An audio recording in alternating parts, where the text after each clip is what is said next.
राम राम. मी Prakash Mahajan, Mahajan and Mahajan YouTube चॅनलसाठी. देशात नीटचा प्रश्न अत्यंत गाजत आहे. खरं म्हणजे भारतीय जनता पक्षाने आत्तापर्यंत शिक्षण मंत्री धर्मेंद्र प्रधान यांचा राजीनामा घ्यायला हवा होता. सरकार का एवढं धर्मेंद्र प्रधानला वाचवतंय हे कळायला मार्ग नाही. धर्मेंद्र प्रधानचा राजीनामा घेऊन सुद्धा या प्रश्नाची धग कमी होईल असं नाही, पण काही प्रमाणात तरी ती निश्चित कमी होईल असं वाटतं.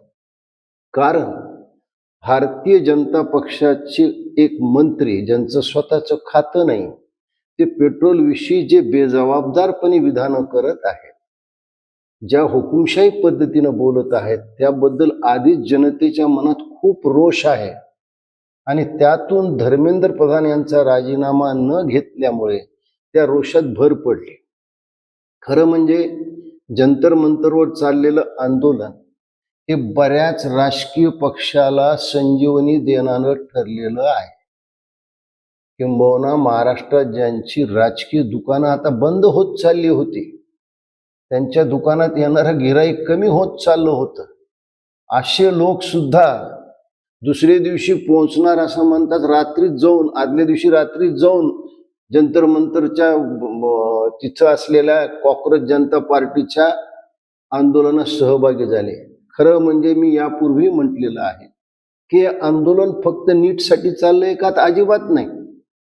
आता पोलीस अत्याचाराची ही गोष्ट करतायत, कित्येक व्हिडिओ समाज माध्यमात आहेत. काही तरुण पेपर स्प्रे हे पोलिसावर मारताना दिसत आहेत. Paper spray.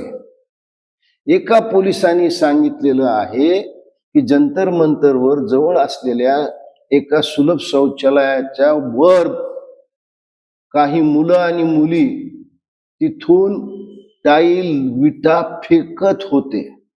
म्हणजे हे आंदोलन गुंडांच्या हातात गेलेलं आहे. अभिजित दिपके सरासर खोटं बोलतात की त्यांचे दोन प्रवक्ते दास आणि राका हे ज्यावेळेस JP नड्डाला भेटायला गेले त्यावेळेस त्यांचे फोन काढून घेण्यात आले. प्रसार माध्यमावर तो व्हिडिओ सगळ्यांना दिसेल की JP नड्डा यांच्याशी चर्चा करत असताना या दोन्ही प्रवक्त्याजवळ त्यांचे मोबाईल आहेत. अशा पद्धतीनं जनतेच्या भावना भडकवण्यात येत आहेत.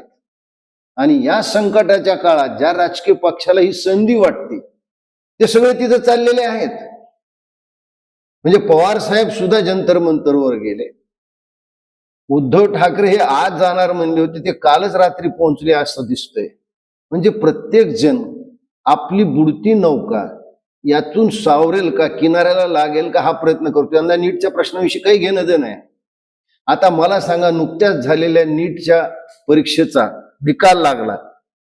आता यांच्या लोकांचं म्हणणं आहे की ते विद्यार्थी जल्लोष करत नाहीत. कोर्टामध्ये जाऊन पहा, ते विद्यार्थी जल्लोष करतायत.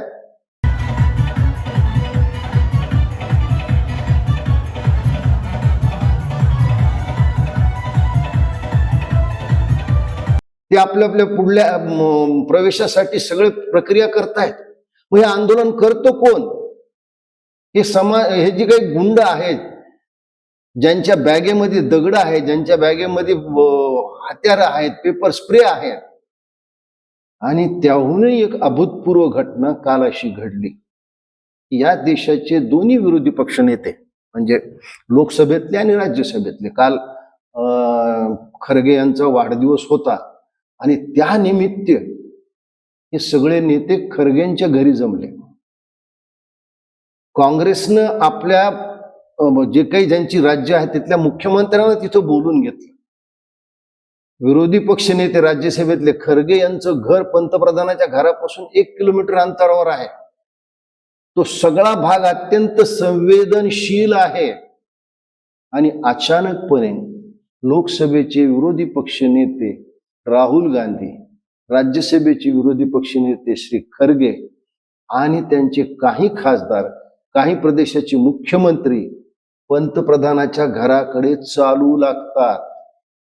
आणि पंतप्रधानाच्या घराजवळ येऊन त्यांनी ठिय्या आंदोलन सुरू केलेलं आहे.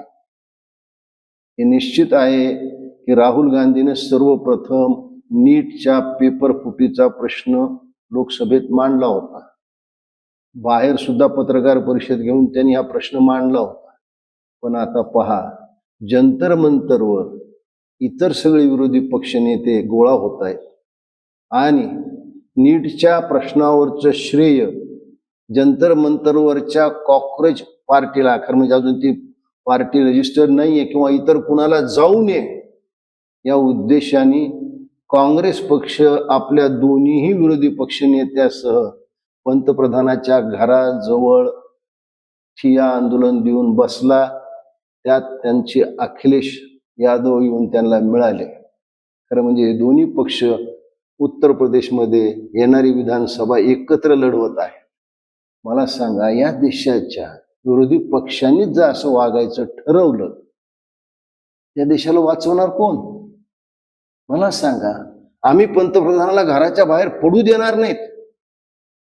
आणि सरकारने हा प्रयत्न केला की राहुल गांधीचं काय म्हणणं आहे त्याच्यावर काही तोडगा निघू शकतो का. पंतप्रधान कार्यालयातून जितेंद्र सिंग त्यांना भेटायला आले. त्यांच्यासोबत देशाचे गृह विभागाचे सचिव होते. यांची बोलणी झाली. जितेंद्र सिंगनी जाऊन ही बोलणी बहुतेक पंतप्रधान आणि गृहमंत्र्याला सांगितली असेल. तिथून जी काही बोलणी झाली, पुन्हा जितेंद्र सिंग येऊन राहुल गांधीला भेटले. पण राहुल गांधीच्या दोन्ही बोलण्यात खूप तफावत आली. अगोदर चर्चा केली तर आम्ही ठिय्या आंदोलन उठवू म्हणले, पुन्हा म्हणले नाही नाही, मला शिक्षण मंत्र्याचा राजीनामाच पाहिजे. जितेंद्र सिंगने त्यांना विचारलं होतं, मी ह्यापूर्वी काही सेकंदापूर्वी तुम्ही हे म्हटलात, आता नाही म्हणले माझी मर्जी, मी उठणार नाही इथून. राहुल गांधी आपल्या मनात काय चाललंय?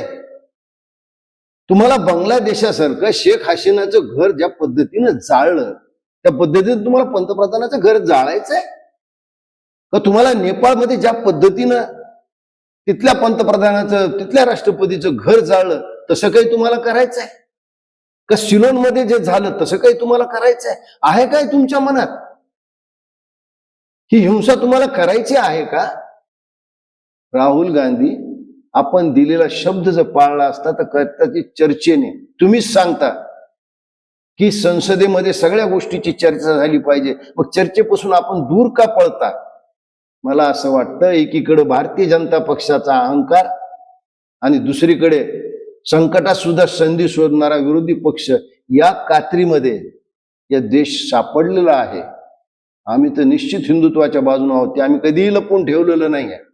पण हे आंदोलन नीटच्या प्रश्नावर नसून हे संपूर्णतः राजकीय आहे, हे आता लपून राहिलेलं नाही. धन्यवाद.